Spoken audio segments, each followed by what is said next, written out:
Hi everyone, this is a foundational video on Introduction to Cloud and Cloud Computing. Let's dig into it right away. First, let's get some questions out of our way and clear all the confusion surrounding cloud. What exactly is a cloud? A cloud is basically a lot of servers put together in a big room or a hall with advanced air conditioning or cooling system at different locations across the world by a company who typically owns and manages these servers.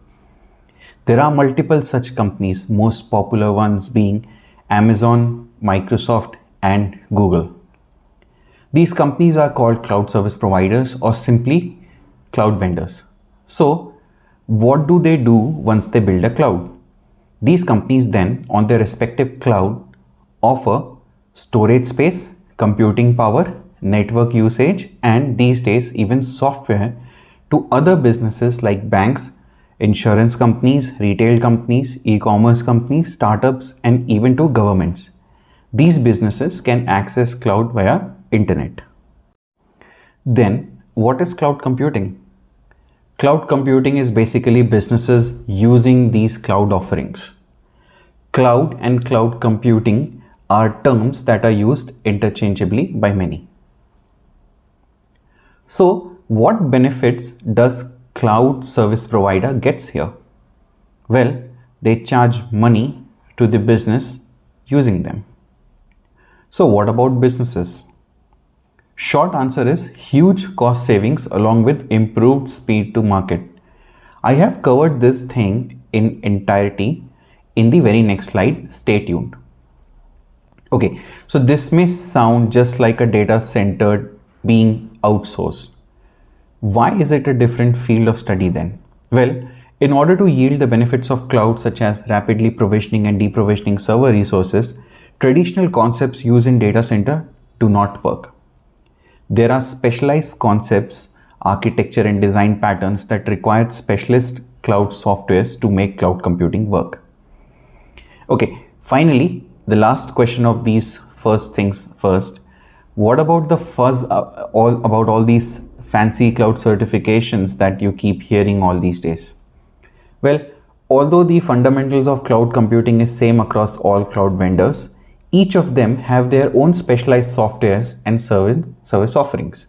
A particular cloud certification is focused on a particular cloud vendor's offering. Let's now discuss challenges businesses were facing that led to cloud computing being so popular. We will also touch upon its benefits provided to the businesses. Please note that right now I'm going to focus only on explaining basic concepts as simply as possible without getting into public-private hybrid cloud debate. I will be covering that in cloud delivery model video. Back in the days, when you would start a company, you would need servers to host your applications such that your customers and internal employees can access it. You would typically dedicate a small room or a garage for the same. As your startup grew, you would add more servers and move to a bigger room. Eventually, you would end up building a data center if your company becomes large. But there came some challenges with this. First, time it took to scale never matched the growth that companies were having, hence, some even lost essential customer base. Hence, speed to market was slow. Second, it was very costly to build and maintain a data center.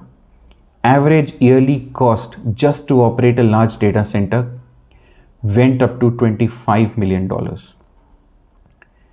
To top it all off, growth for some companies used to be seasonal or at a particular time frame in a week or a month or a year. To relate to this with a real world example, imagine the spike that an e-commerce company gets before Diwali or Christmas or Thanksgiving. It wasn't a wise idea to resell these servers or keep on provisioning or deprovisioning them because you would never know when the spike in traffic will actually happen. So you were actually maintaining servers throughout the year even for a seasonal usage, adding to enormous maintenance costs. This meant infrastructure resource utilization was poor and ineffective. There was a dire need of a pay per usage model. Then came cloud with an intent to solve all of these problems. Well, most of it. So, in a generic and a typical scenario, a business made use of cloud vendors' infrastructure to host their applications. This provided with quick, endless scaling of resources as well as freeing them up on a need basis. This property of cloud is also known as elasticity, and it helped solve the problem of quick scaling. This is one of the prime reasons startups no longer worry about setting up their own servers or data centers, and hence have significantly improved their speed to market. Look around you as a testament for that fact. For large organizations, this also reduced maintenance costs significantly, as now one would only pay for the resources one wants to use at any given time. This helped utilization of resources become more effective, and in turn led companies to actually closing down their data centers, as you can see in the animation, saving enormous costs in operating them. Typically, applications that are not your core businesses are ideal cloud applications like CRM, ERP, collaboration tools, etc. We will cover this particular subject in detail in cloud deployment model video. While the focus of this video has been on foundational concepts and make us understand what cloud exactly is, even then, cloud being a very vast subject requires some theoretical aspects to be covered. Here, I have tried to cover any high-level theoretical aspect required in a single page, which you can use as a reference point to do your job or to help you prepare for interview. Consider this more like a checklist. I will cover most of these aspects in my subsequent videos in detail. So, first one is, why do we need cloud? These can also be called as cloud properties or cloud attributes. First one is elasticity, which is the ability to scale up and down quickly. Second, on demand, which is basically using resources on a need basis. Third one is self-service, which is the ability to provision and deprovision server resources yourselves. Fourth, pay for usage is also a way of not having to maintain expensive servers at your end. And finally, multi-tenancy. This basically means multiple businesses using computing resources of a cloud vendor. Next area is the resources that a cloud vendor provides to businesses, which typically are computing power, storage, network, and software. Next area to discuss is the various type of workloads that are optimal candidates for a cloud. So first one is a periodic workload. Examples of this can be a tax software which gets heavy loads during the tax season. Another can be a payroll software that caters to the needs of many of us during end of each month. And finally, e-commerce usage during holiday season that we talked about earlier. Another workload type suited for cloud is one-time workload. If you need lots of data to be processed but just one time, for instance, digitization of paper forms from many years, so instead of buying and selling servers, you can simply use cloud resources. And finally, unpredictable workloads are also very good candidates due to the elastic nature of cloud. Next area is an interesting area, which is associated risks that come with cloud. First one is that you are giving too much control to a cloud vendor, which is a third party, by hosting multiple applications. Next, if you choose one vendor, you run the risk of vendor lock-in. To avoid this risk, it is a good idea to choose multiple vendors for multiple applications.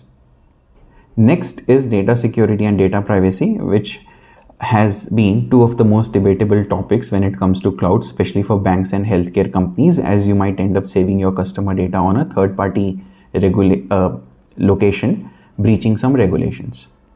And finally, anything is susceptible to malicious attacks. Next area is different type of cloud deployment model, that is public, private, hybrid, and community. I will be covering these in detail in a dedicated video. And finally, cloud delivery model or as a service models. I will have a dedicated video for this as well.